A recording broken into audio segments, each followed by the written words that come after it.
Hello guys, and welcome to my Explorer of the Deep. Is it Explorers? Oh yeah, it's Explorers of the Deep. Yeah. And sorry about the quality of my live videos. It's a new format for me, but hopefully I'll improve. And I'm doing them because my video camera is on the fritz and so is my PC, so yeah, I guess that's it. This is Explorer of the Deep. Yeah. It's one of the lost caverns of Ixalan Dex. And the reason I'm reviewing this is because I think this is, well, probably the best deck in the series. I've tried the dinosaur thing, but it wasn't, well, it wasn't quite my cup of tea. Really powerful creatures and stuff, but I think this one is much better. And I'm going to show you why. So I'm going to go through this with you card by card and show you why this one is really good. The lands you need here are forest and water, but you don't have to worry about that because, well, all the cards are included in this set right here. So I'm going to show to you what I mean by that. So let's open it together and see what's inside.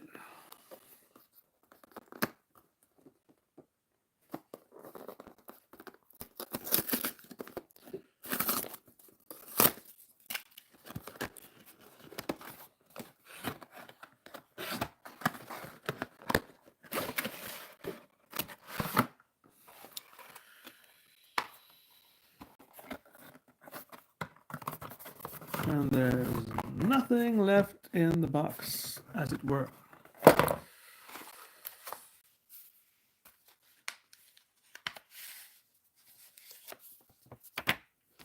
In this little leaflet here, we have some booster cards or what have you. It's what's it called? It's called Collector Booster Sample Pack. That's what they called it. I actually bought this deck already, so I have two of them. The reason I bought the second, yeah, gonna utilize the lands in there, and that's pretty cool, and make a token deck. But that's for another story, another video, maybe. I don't know. You've probably seen it already. It's probably already been released, to be honest. So, and as is a little bit fun, is that you have some extra tokens here you can take out and use if you want. These are red. I believe the ones that was before was red as well. So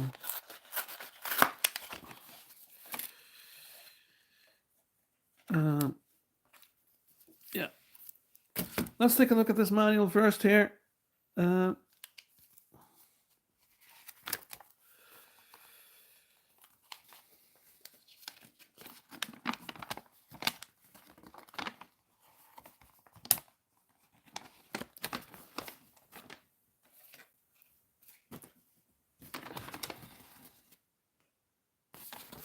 So a nice little picture of Hubcall here.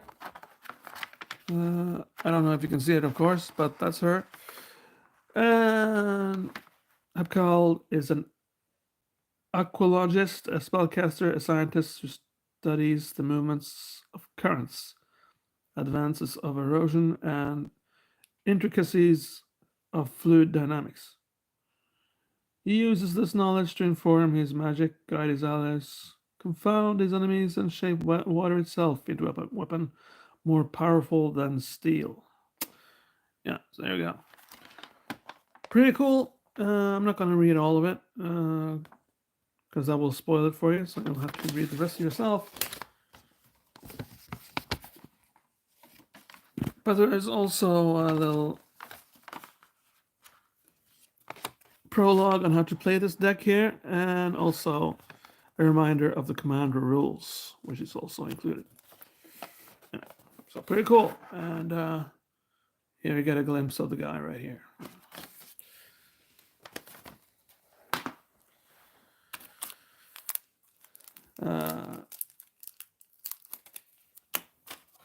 And there was some tokens here. Let me check that out if I can find it. Where was that? Oh yeah, you also get a life counter. So pretty cool. It's a wheel which you turn here. And this one counts to 20, I believe. And then it goes back to 40. Because every commander has 40 life, and then it continues downward on the other side from 19 to 19 to 1, I believe. Yeah, 1. So if you reach 0, then you're dead. Yeah. So that's it.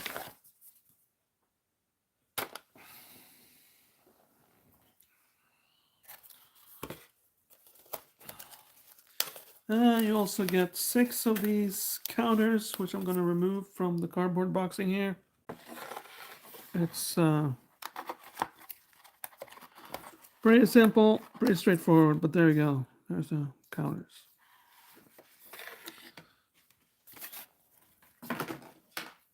It's nothing spectacular, of course. It's just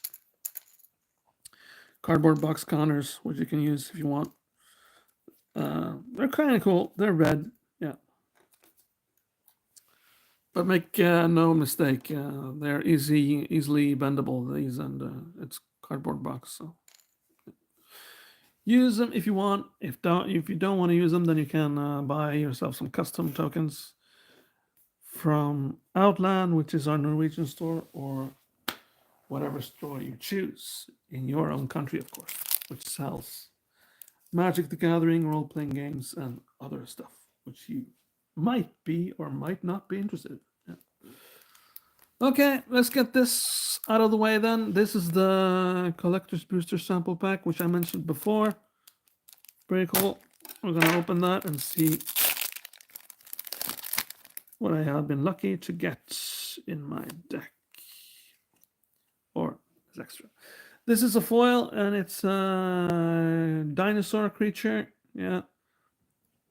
Whenever another dinosaur enters the battlefield under your control, you may have Beleriand Jarling's base power become equal to that creature power until end of turn.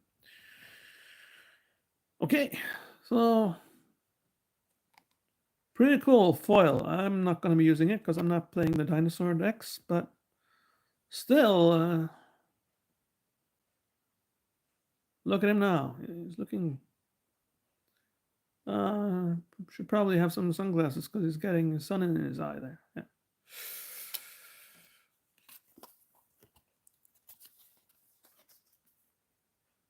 What else? We got discover the coolest cards. So if you can scan that,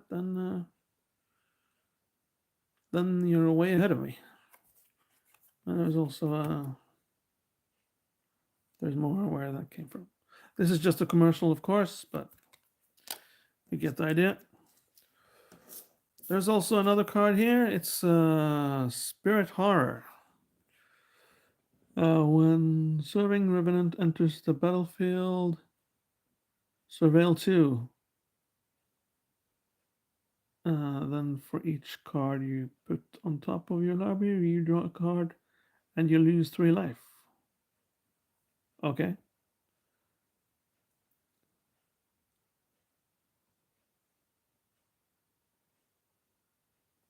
Oh, yeah, so, and then descend 8 effect there as well, which is pretty cool. Yeah. But these cards are, of course, unique. I got some other cards in my other deck, which I bought. As you may remember, I did mention I bought another deck just like this one. So to utilize in my token deck, which I'm making out of inspiration from YouTube and stuff.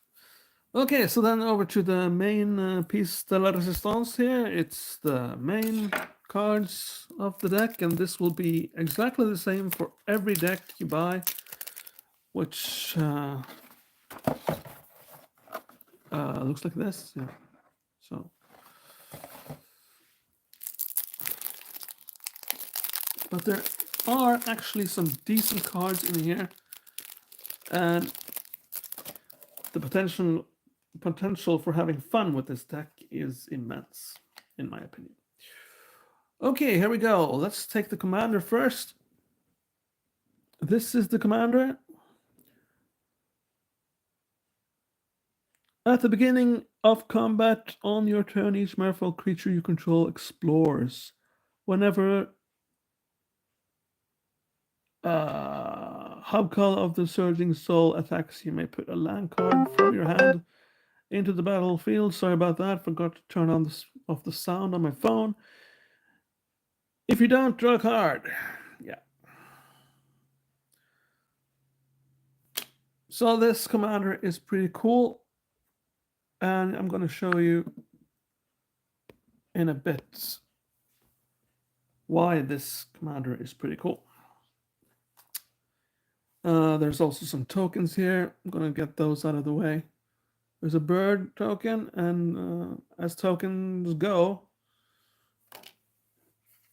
they don't got the Magic the Gathering logo on the background. They have two sides, so you can utilize them both ways if you want. So on the back, it's the Merfolk 1/1 and flying 1/1 there. Yeah. So another one, Beasts token. It's a 3/3 token there. Yeah. And a Merfolk token again. So 1/1 there.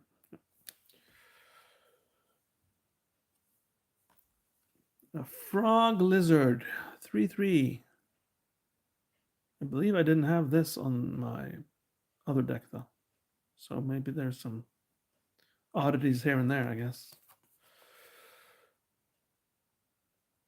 Another Merfolk creature token on that side. A 2/2 boar. Looks like that. Looks pretty peaceful, doesn't he? Yeah. And another Merfolk thing. Same deal. Boar and Merfolk.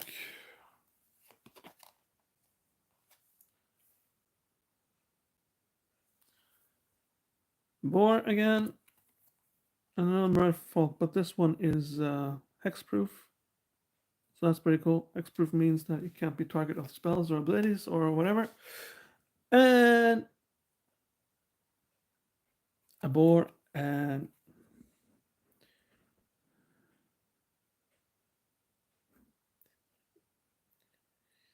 oh yeah, hexproof means that he can't be a target of spells or abilities your opponents control. It says so on the card. So yeah. And another one, Merfolk again, but this time it's a map artifact on the other side. Yeah. And when you sacrifice this artifact, target creature explores, but you can only activate as a sorcery, and then you have to follow the rules for that. You can only play sorceries at a certain time of your turn. Yeah. Okay, and another one. This is a copy. So this token is a copy of something else. So this will work nice with my token deck, actually. Huh. And hexproof, yeah.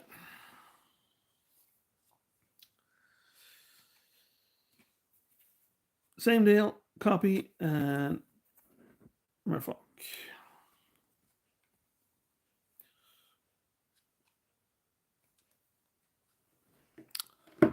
Okay, so then we're gonna go from card to card here, and I'm gonna tell you. Let's remove these tokens for now.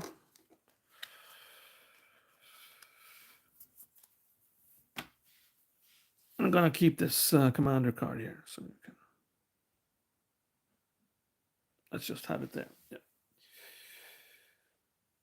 Okay, so this deck has mostly merfolks, as you might expect. This merfolk is a merfolk wizard, and he is flying. And when you play this, it means that other merfolk you control get +1, +0, and have flying. So that means that every merfolk you have on the battlefield get flying instantly. And there's also an ability here in core. Exile this card from your graveyard for each opponent. Create a token copy that attacks that opponent's this turn if able. Okay, they gain haste. Sacrifice them at the beginning of your next end step. Activate only as a sorcery. Yeah, so it's pretty cool. Pretty cool card to have, and it costs 5. A bit expensive, but yeah, good as cards go.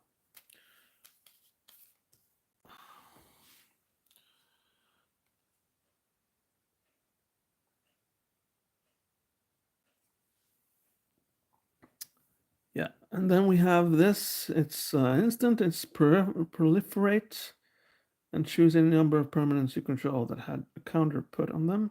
This way, those permanents phase out. To perfectly choose any number of permanents and/or players, then give each another counter of each kind already there. So everybody gets a counter, which means they get stronger. Yeah. So also pretty cool card.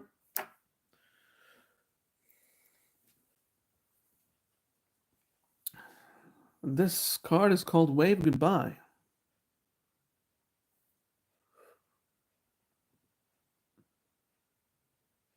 And you play it as a sorcery, but return each creature without a +1/+1 counter on it to its owner's hand. And odds are and chances are that your creatures have counters on them and your opponent's creatures don't. So pretty good card. Another sorcery. When you cast a spell, if there are 8 or more permanent cards in your hands, copy the spell twice. You may choose new targets for the copies. So this card means that you can return, well, potentially 2 cards from your graveyard to your hand. So yeah. So that means that things don't stay dead. Not necessarily. Another merfolk creature here.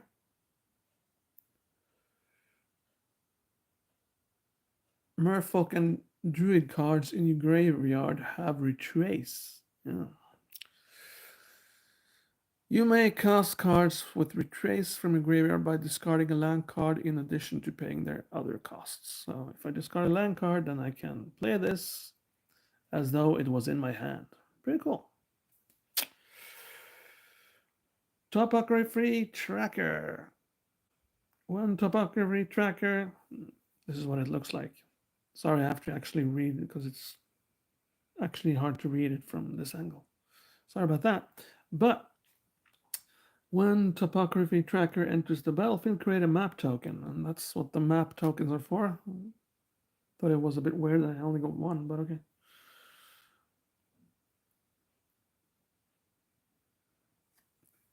But an interesting thing about this guy is that if a creature you control would explore, instead it explores, then it explores again. Pretty cool. So it explores twice. Yeah. So as you see now, it's starting to build a pattern here now. Because these creatures and merfolk, they build off of each other. Yeah. And then we have tributary instructor here. And another weird ability called Mentor. Yeah. Whenever this creature attacks, put a +1/+1 counter on target attacking creature with lesser power. So when this attacks, I can put a counter on a creature that has less power than this. Whenever a creature you control with a +1/+1 counter on it dies, draw a card. So I can draw cards. Awesome.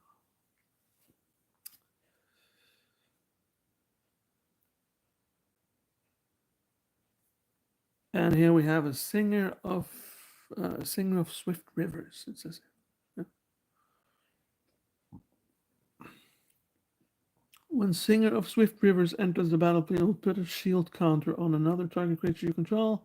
If it will be dealt damage or destroyed, remove a shield counter from it instead.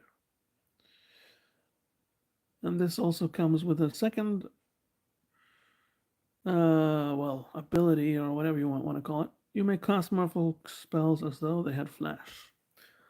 So now I can cast merfolk spells instantly without thinking about which part of turn it is or whatever.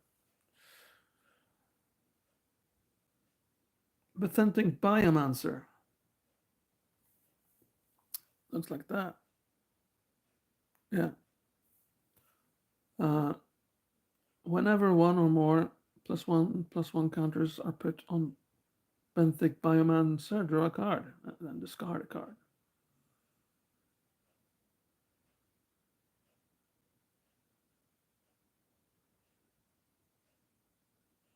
Yeah, and it also gets to adapt.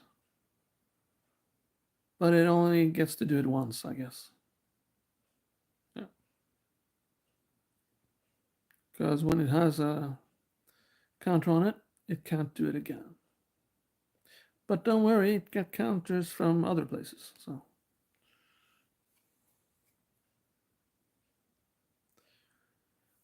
okay, so this is commit memory kind of deal. So let's take the sorcery first, since it's a two-part card. Oh yeah, so you can cast it from your graveyard. So memory cast from your graveyard, and this you cast from your hand. Put target spell or non-land permanent into its own library second from the top. Pretty cool. And cast, yeah, each player shuffles their hand and graveyard into their library, then draws 7 cards. So this can actually reset the game. So that's pretty cool.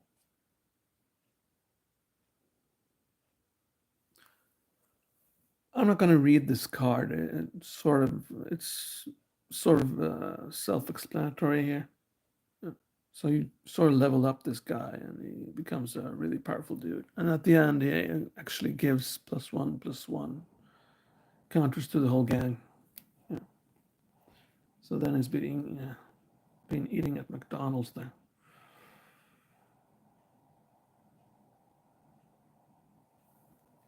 And this is what the Bora tokens are for. When you cast this, you exile X target creatures, and that basically means that you pay the premium, which is 2 basic blue mana, and then you pay whatever number of money you want, and then you exile X target creatures. And that means if they are indestructible, they get exiled anyway, because it doesn't say destroy, it says exile. So that's pretty cool. Pretty powerful ability, that. But they get the boars, though, so that kind of sucks. But I guess it's a nice trade off anyway.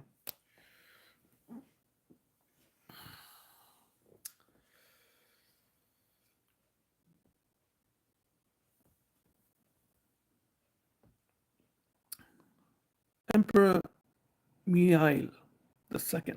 Yeah. You may look at the top card of your library anytime. Pretty cool. You may cast merfolk spells from the top of your library. Yeah, pretty cool. When you cast a merfolk spell, you may pay one. If you do, create a 1/1 blue merfolk creature token. Yeah. So yeah, starting to make sense, I guess.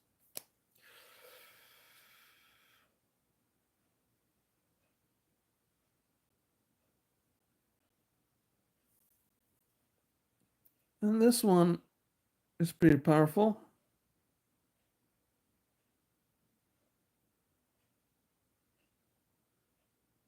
As you can see, it's pretty self-explanatory why it's powerful. Because most of the creatures have tokens already, and if they got tokens, they can't be blocked. So, bye-bye, Charlie. As Kindred Discovery, it's this right here. As Kindred Discovery enters the battlefield, choose a creature type. Whenever a creature you control of the chosen type enters the battlefield or attacks, draw a card. And you do, of course, choose Merfolk as your creature type. If you choose goblins, then you're kind of out of luck, I guess.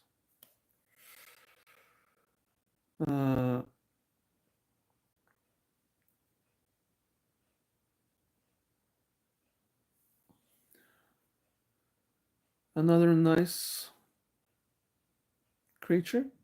Spells your opponents can cast the target merfolk you control. Costs 2 more to cast. Abilities your opponents activate that target a merfolk you control. Costs 2 more to activate. So these two automatically applies when you play this creature on the battlefield. So it's pretty cool. It's becoming pretty evident, I hope now, that this deck is pretty powerful.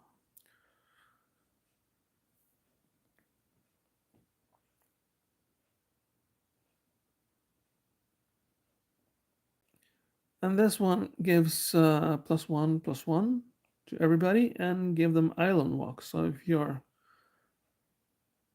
playing to the right of islands as lands, then all your murlocs are unblockable. So there you go. Another one, you can probably already now start to think about how powerful your creatures are, because here's another one. Other merfolk creatures you control get +1/+1. Target merfolk creature can't be blocked this turn. Pretty awesome stuff. And then we have this. As reflections of Lituera enters the battlefield, choose a creature type. You, of course, choose merfolk. Whenever you cast a spell of the chosen type, copy that spell.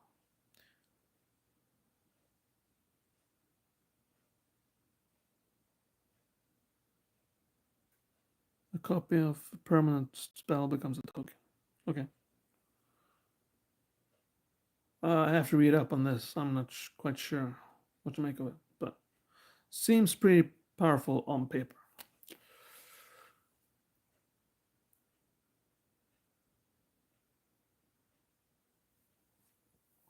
This is pretty simple. When this guy does damage to a player, you draw a card. Pretty simple.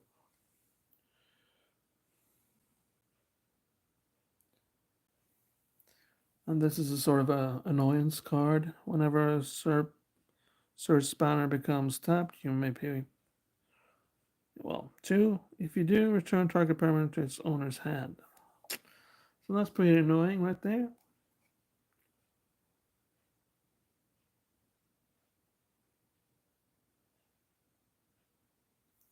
And this guy has an indestructible as long as you control 2 or more merfolks. And when this guy attacks, you draw a card. Other merfolks you control have ward. That's another ability I have to look up because I'm not sure.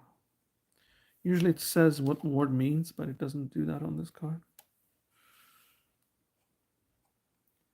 And we have no less than a god in here, actually, so you pay a little bit and then you get a god. And this god is, of course, indestructible. As long as your devotion to blue is less than 5, Dessa is the creature.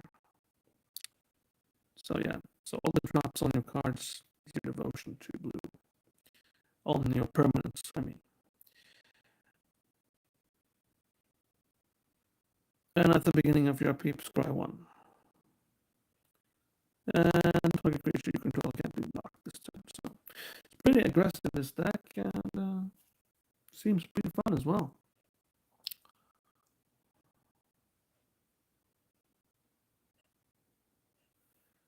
And here you may get control of target artifact with mana value X or less. Yeah. And it's not only until the end of turn, you just gain control of it for some reason. And if it's an equipment, then you can attach it to Thieving Skydiver.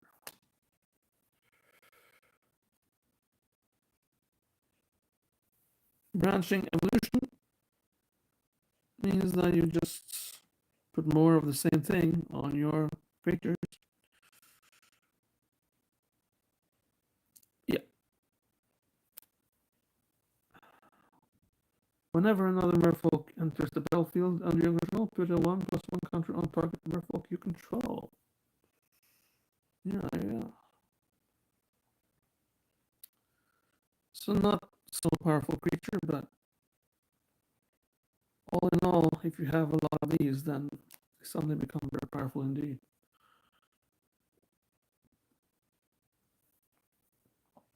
Same deal, different wrapping.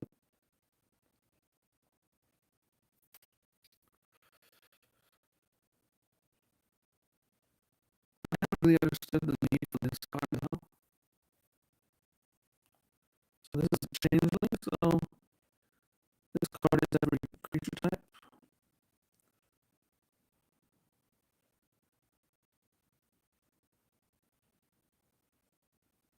Oh yeah, so you can cast. Okay. Yeah, pretty awesome.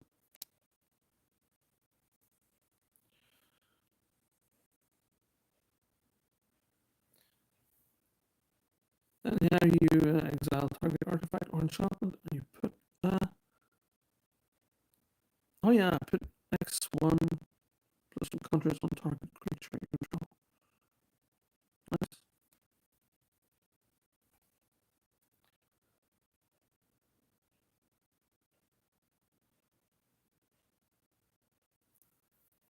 And this dude, if he does damage to a player, you draw that many cards. So he's like 5+5 now, so he attacks, zap, you get 5 cards. Awesome. Max card of 7 cards will start to approach real soon, I think.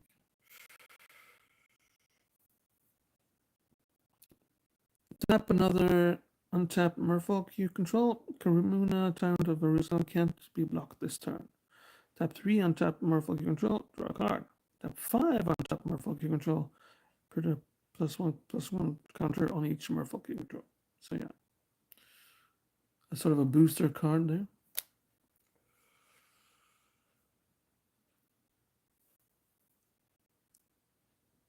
Prime Speaker Zagina enters the battlefield with X +1/+1 counters on it, where X is the greatest power among other creatures you control.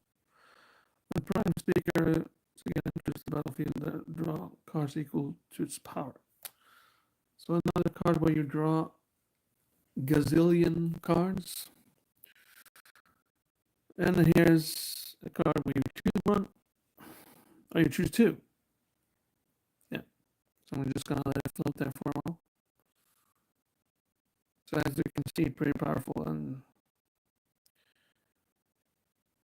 your tool set just expanded tenfold right there.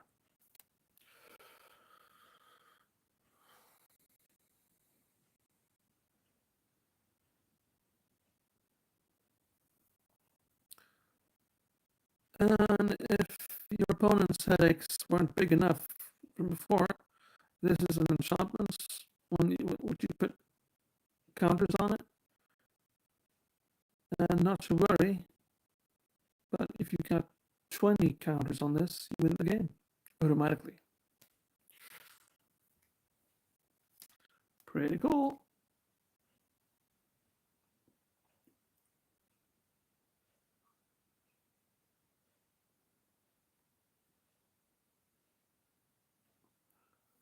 And did you remember my worry about 7 cards maximum?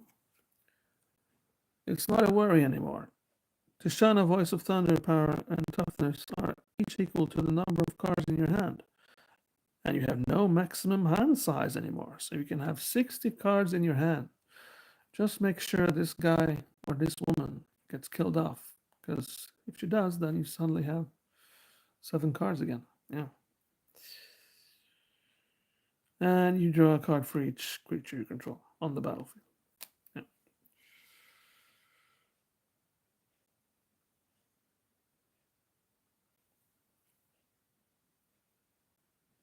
And this dude lets you double the counters on target artifact, creature, or land. So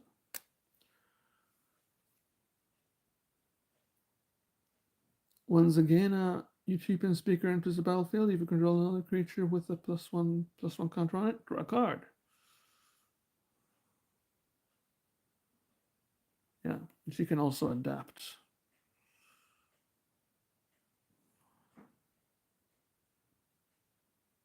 Yeah, put 4 counters on it. Okay. So that's what it means, adapt 4. Each creature you control with a +1/+1 counter on it has trample. So now this adds trample to the game as well.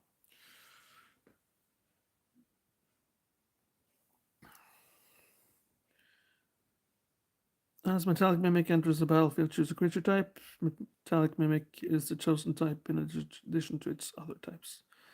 Yeah. So as mentioned before, this sort of reminds me a little bit of the Sliver decks. I know they released, or they're gonna release a new Sliver deck soon, but onwards to the lands. Pretty good lands here in this deck. As you can see, the lands are awesome. Part of the reason why I bought a second deck to use on my token deck, which I'm making, which is also green and blue. So,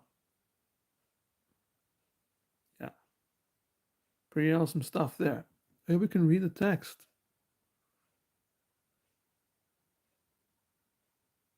Yeah.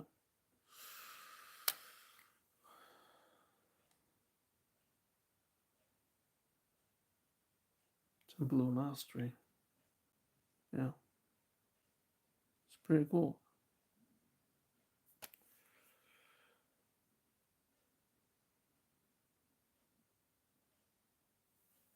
I'm not going to read these lands though. I'm just going to show them to you.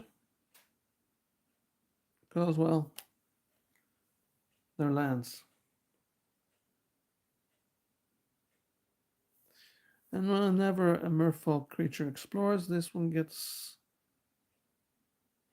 +1/+0 until end of turn and can't be blocked. Yeah. So, and if your opponent tries to pull a fast one on you, then you just return all the creatures to their owner's hands. And the wonderful thing about that is that it's only cards, not tokens and stuff. So tokens get destroyed.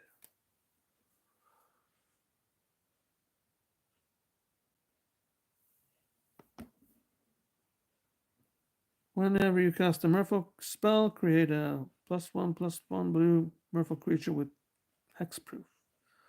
So that's what the tokens are for. That's this guy right here. Yeah.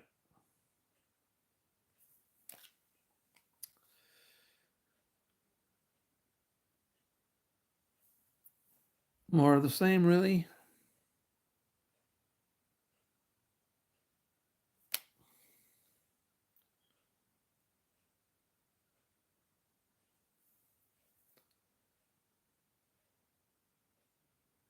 Pretty good, but it does not work on. Yeah, what's it called? Cards that can't be destroyed. Indestructible. Thank you.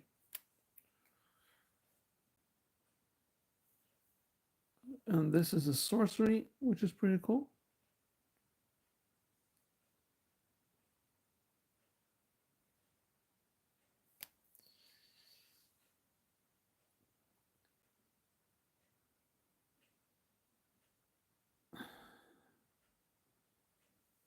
Sage of Fables. Yeah, pretty awesome stuff. So you can remove X amount of tokens if you want to draw a card, or several cards if you want. And this card makes your Merfolk spells cost less. Isn't that convenient?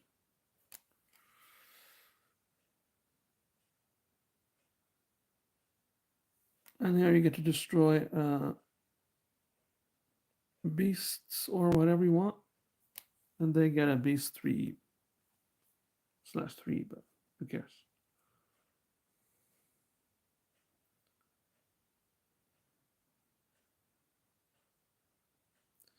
Whenever a creature you control explores a land card, you may put a land card from your hand into the battlefield. So that makes you throw out lands more frequently. So you get more lands, which means you can do more because you have more mana. Yeah. Landfall, whenever land enters the battlefield under your control, proliferate. Choose any number of permanents. Yeah. So proliferate, something like that. I don't think I know how to pronounce that word, but okay, whatever. Okay, so we're about halfway through here, but I'm speeding up a bit. You may play an additional land this turn, draw a card. So that's pretty cool. You can only play one land each turn normally. So now we can play two that turn.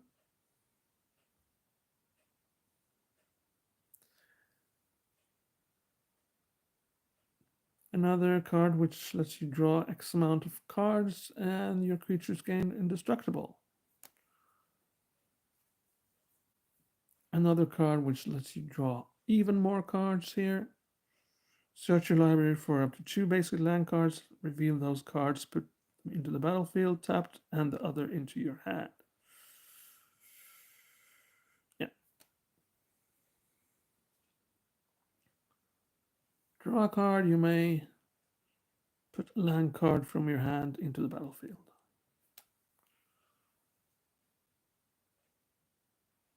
So this deck is starting to look a little bit fun, right? Yeah, I agree.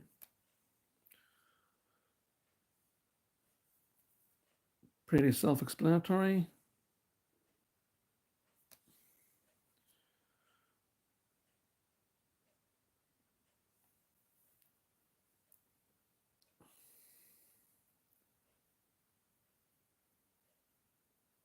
Yeah.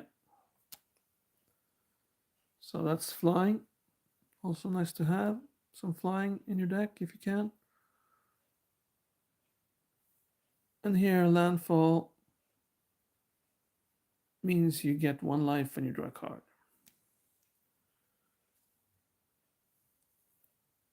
So now the mana rocks are starting to show.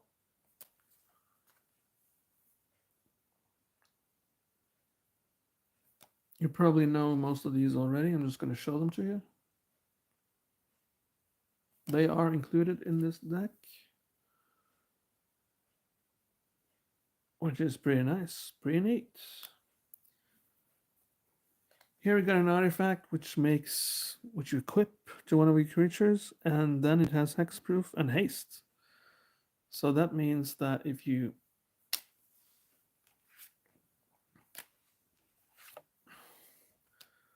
play this and you put on these boots, they are already on the board, and you pay 1 and you put on these boots, it means that this guy can attack immediately. And it can't be the target of spells or abilities. Pretty cool.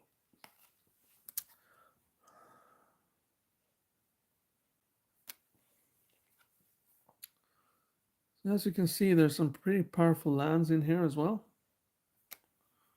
Many of these lands have a second ability. For example, this Sacrifice Myriad Landscape. Search your library for up to 2 basic land cards that share a land type. Put them into the battlefield, tap, then shuffle. Yeah, so you sacrifice that land to make your land stock stronger.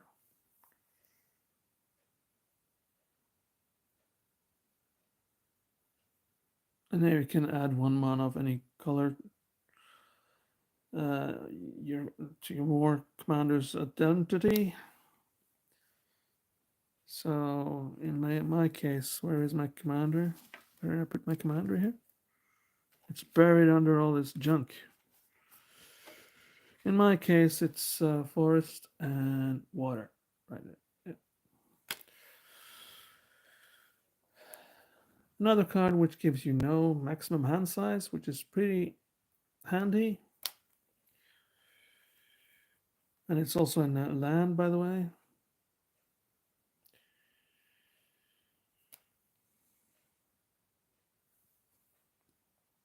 Also land, which is pretty cool.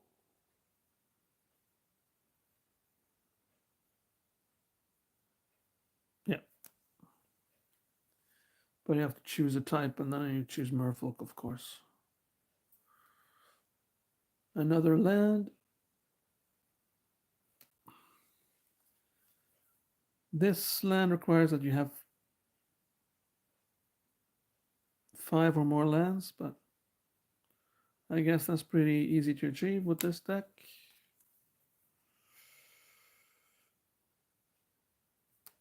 Yeah.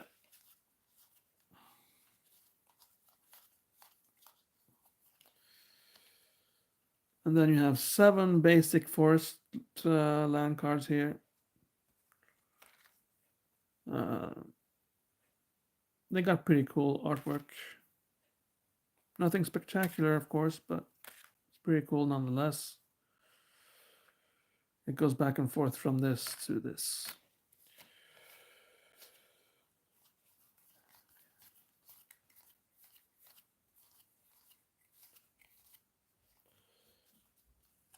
And for some reason, it's more of the island cards here. 13 of these. Yeah. So, yeah. And then it's the same thing. It goes back and forth.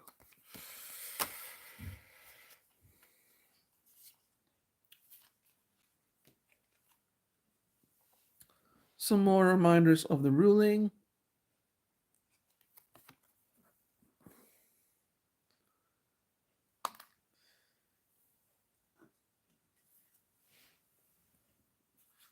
And this was the display card of the commander card, but it's thicker. And yeah, you're not supposed to play this. You're supposed to play this and include this in your deck. And just a reminder of the text on your commander. At the beginning of your combat on each turn, each merfolk creature you control explores. Whenever Hackball of the Surging Soul attacks, you may put a land card from your hand into the battlefield. If you don't, draw a card. Yeah. Last but not least, we also got another creature here. A hefty creature, I would say. Whenever Sully attack, the Smiling Flood enters the battlefield or attacks, put a flood counter on target land. That land is an island in addition to its other types for as long as it has a flood counter on it. At the beginning of your end step, untap each permanent you control with a counter on it. So this card is also pretty cool, and it's got a shine on it. That means it's foil. Yeah, and I believe, I don't know if you can see that, or if we can find an example of it here. Yeah. You can see How do you know if it's a foil? I learned this from a YouTube video as well. YouTube is your friend after all. If I can get my camera to focus on that, maybe. There we go. So at the very bottom of the card there, you can see that between LCC and EN on the bottom left there, there's a dot. But if it's foil, then if I can get my camera to focus again, it seems it's harder for it to focus on foil for some reason. Let's see. Well, there's supposed to be a star. You can see it there. I'm going to hold it real steady for you now so you can see it. There it went again. That's the disadvantage of not having a video camera, which I am saving up for. That's why I'm shooting these videos on the mobile phone instead. But there's the star. Now you can see it clearly right there. Yeah. So yeah, pretty cool. Of all the decks on the Lost Caverns of Ixalan series, I believe that this is the best deck out there. It even beats the dinosaur deck, in my opinion. Because, well, the dinosaurs can get pretty mean, but they're kind of dependent on a lot of mana and stuff. But these guys, well, they don't cost a lot of mana, but they give each other bonuses all across the board here. And okay, this was probably not the best example. Okay, for example, this guy, right? So it doesn't cost a lot, and he only has +1/+1 here, but he gives everybody else a bonus. And that's the same deal with all these cards, these creature cards right here. They all give bonuses to each other, which makes this deck a hell of a lot of fun to play against your friends. And also good to play in a tournament if you play professionally, because it has been deemed ready for tournaments if you want to use it for that. But I don't play professionally. I just play with my friends, and it's pretty cool to own my friends, and I'm going to own them. Yeah, really good with this deck. And there's also lots of cool instances in here as well. I'm holding up one here right now, which is pretty cool. Yeah, so there's just a whole lot of fun to be had with this deck. If you're sort of into Magic the Gathering, but haven't played it in a while, this is actually a good deck to start out with again. If you're wondering if you want to get into Commander, or if you've been on the fence for a while, but you did play very aggressively some years ago, then this is a good deck to actually get you started again, because the ruling is pretty simple. It's not that hard to understand. And if you got some gripes, you can just Google it up on the internet.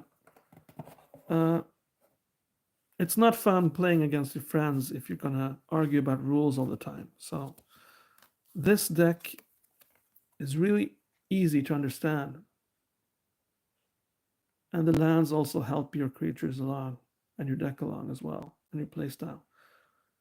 You do get to draw a lot of cards in this deck, and this land also helps you in that regard, in giving you no maximum hand size. So you can actually potentially have 100 cards, or oh no, 99 cards on your hand. Good luck with that. Yeah, so there we go.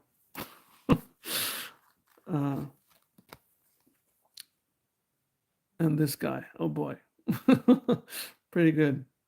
Pretty awesome card. Yeah. Yeah. So there you go, guys. I don't know what else to tell you. It's a really good deck. This it's a finished deck. You buy it. You don't have to build it yourself. You just buy it in your local store that sells Magic the Gathering, and then you're off to having a good time. But of course, you have to have friends who play Magic the Gathering. Playing Magic the Gathering alone is not ideal, to say the least. Yeah. And before, when you only had 60 card decks, which meant you could have 4 cards of one type. Now in Commander, all the cards have to be unique, so you can only have 1 card of each. So, for example, Temple of the False God, you can't have 2 Temple of the False God cards in your deck. Then that will be called cheating, and yeah, you're not friends with your friends anymore, at least. Yeah. So, yeah.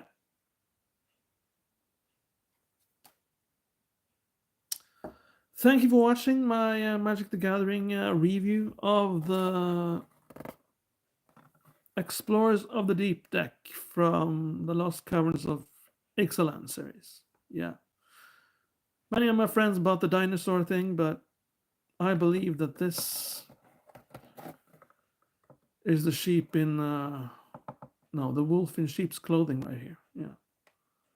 It's highly recommended stuff. And with all the interrupts and sorceries and pajamas and headaches you can throw at your friends here,